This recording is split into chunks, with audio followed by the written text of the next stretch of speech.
जैसा अभी हम सुन रहे थे कि बहुत सुंदर अवसर है। हम परम पूज गुरु महाराज के कर्म भूमि और तपोभूमि पे बैठे हुए हैं। यहाँ के कण कण में उनकी शक्ति व्याप्त है और इसी कारण हम एक अजीब शांति और आनंद का अनुभव कर रहे हैं। और ये भगवान कृष्ण की भी लीला स्थली रही है। इस ब्रज क्षेत्र में भगवान कृष्ण ने राधा जी, गोप गोपिकाएं, मीरा माई सबके ऊपर प्रेम की वर्षा की और बिना साधना सबको पूर्णता तक ले गए।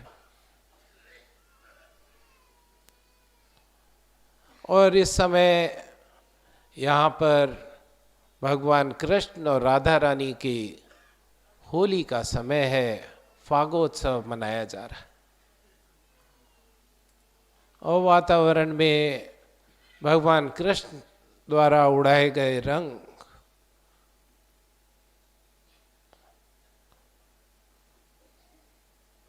और जो प्रकृति है उसमें भी रंग बिखरते हैं। सूर्य मकर संक्रांति से उत्तरायण में आता है। वसंत के समय उसका जो प्रकाश है वो पीले रंग का होता है और धीरे धीरे उसमें लालिमा आती जाती। और हमारे ऋषि मुनियों ने कहा कि हमारा जो जीवन है वो दक्षिणायन की तरफ जाता है और उसे भी उत्तरायण में लाने की जरूरत है। तो इस समय प्रकृति में भी पतझड़ के पश्चात नई नई कोपलें निकलती हैं। चारों ओर ऊर्जा का संचार होता है, नया सर्जन। और हमारे ऋषि मुनि बसंत पंचमी में ही नए साधकों को दीक्षा दिया करते थे।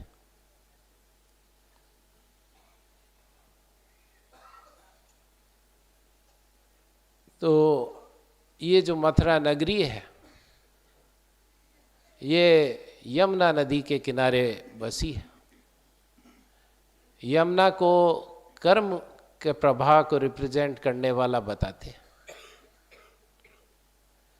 चूंकि कर्म में थोड़ी अज्ञानता रहती है इसलिए इसका जो जल है वो थोड़ा श्याह होता। आगे संगम में जब उपासना और ज्ञान की मिलौनी होती है तब इसका जल निर्मल हो जाता। तो कर्म के प्रभाव में एक काली दह नामक स्थान आता है जहाँ कालिया नाग रहता था और वो अपने 101 फनों से काला जहर उगलता रहता था। तो उस समय मनुष्य कर्म के दलदल में फंस जाता है और उसे कर्म के सिवाय कुछ दिखाई नहीं देता।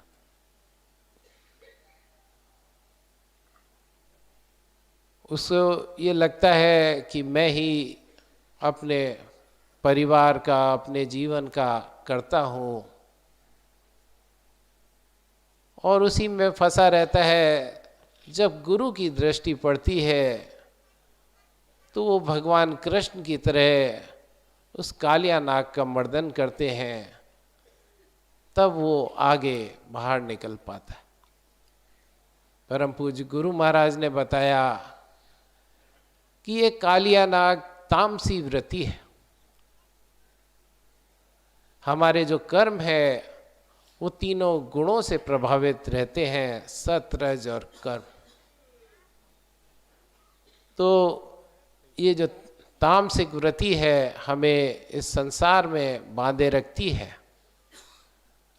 और जो हमारा हृदय है उसमें से 101 नाड़ियां निकलती हैं, और सब में जो इच्छाएं जागृत होती हैं वो हमें इस संसार में बांधे रखती हैं। तो जब हमारी इच्छाएं समाप्त होती हैं, हम अपनी इच्छाओं को गुरु की इच्छाओं में मिला देते हैं, तभी हम उस कालिया नाग के पास से निकल पाते हैं। तो कर्म के विषय में ये बताया गया कि मनुष्य योनि एकमात्र कर्म योनि है।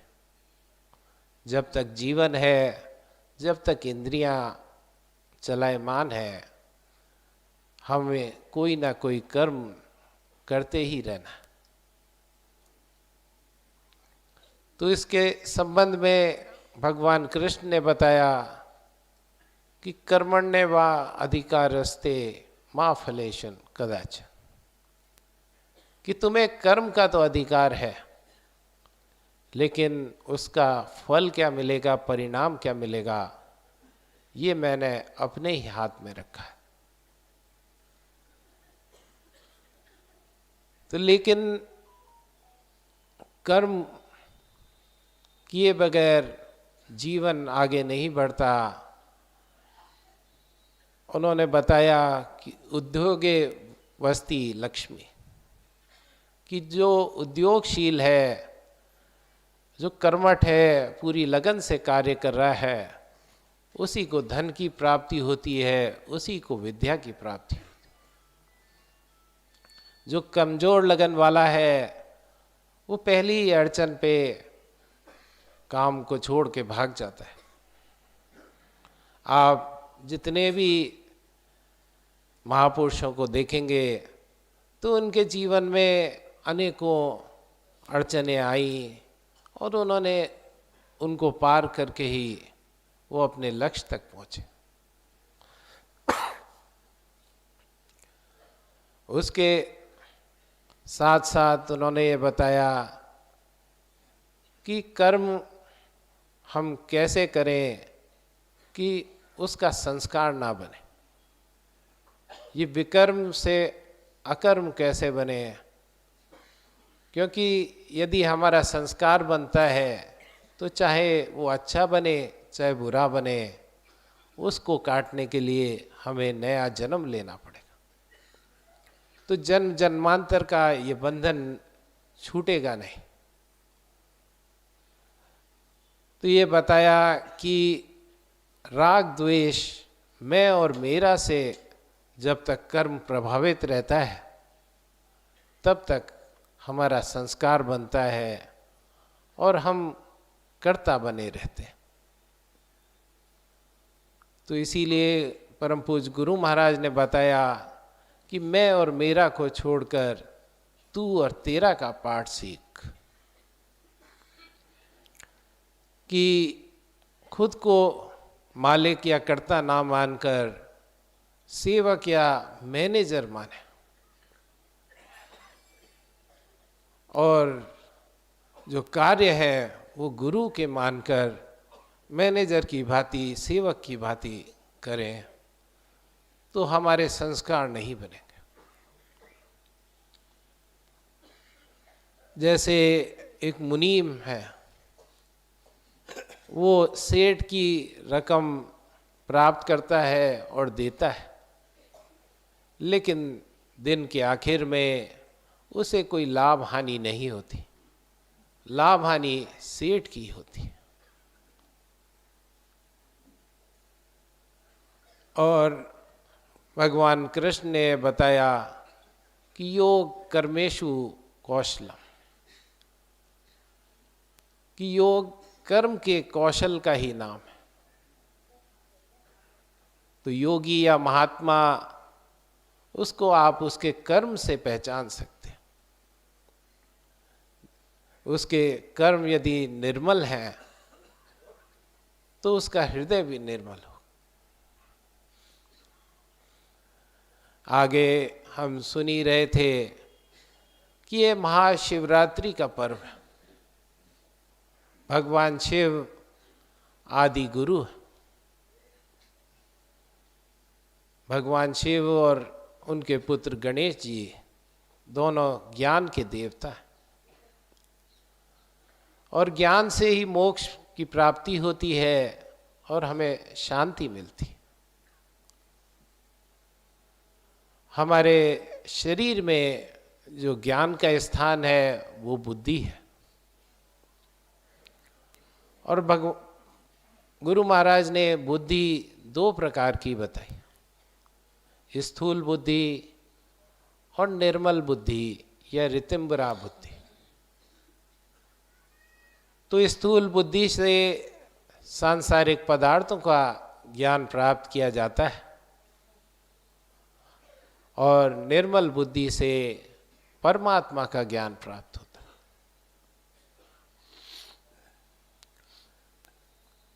उन्होंने बताया कि ये जो ज्ञान का स्थान है, इसमें सबसे नीचे गणेश जी विराजमान हैं, और ऊपर चोटी पर, शिखर पर भगवान शिव विराजते हैं। तो हम जो भी कोई नया कार्य करते हैं, चाहे सांसारिक हो, मांगलिक हो, तो हम भगवान शिव की स्तुति करते हैं, भगवान गणेश की स्तुति करते हैं कि हम ज्ञान के प्रकाश में सही रास्ते पर चलें और हमारा कल्याण हो।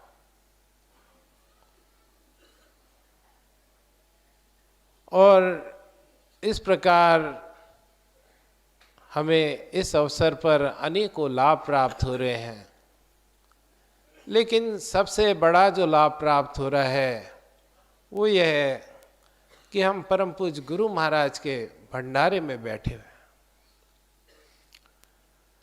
परम पूज्य गुरु महाराज ने कुरान की एक आयत से उदाहरण दिया कि कुछ फरिश्ते देवता पृथ्वी पे घूमते रहते हैं, वो ये देखते रहते हैं कौन भगवान का भजन कर रहा है और कौन अपनी इच्छाओं की पूर्ति के लिए कर रहा है और कौन निष्कामता के साथ कर रहा है। तो वो जाकर भगवान को बताते हैं कि अमुक स्थान पर कई लोग निष्कामता के साथ आपका भजन कर रहे हैं, उनकी कोई गरज नहीं। तो भगवान कहते हैं कि मैंने उनको बख्श दिया, मैंने उनके पापों को क्षमा कर दिया।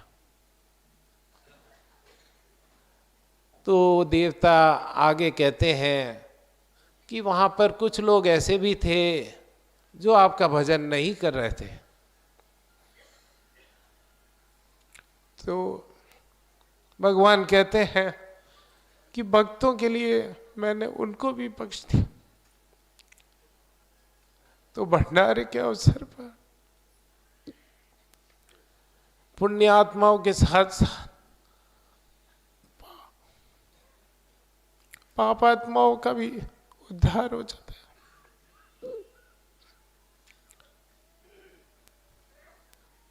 गुरु महाराज ने कहा है कि ये जो सत्संग रूपी नौका है, ये पुण्य आत्माओं पापात्माओं दोनों का उद्धार कर देती है।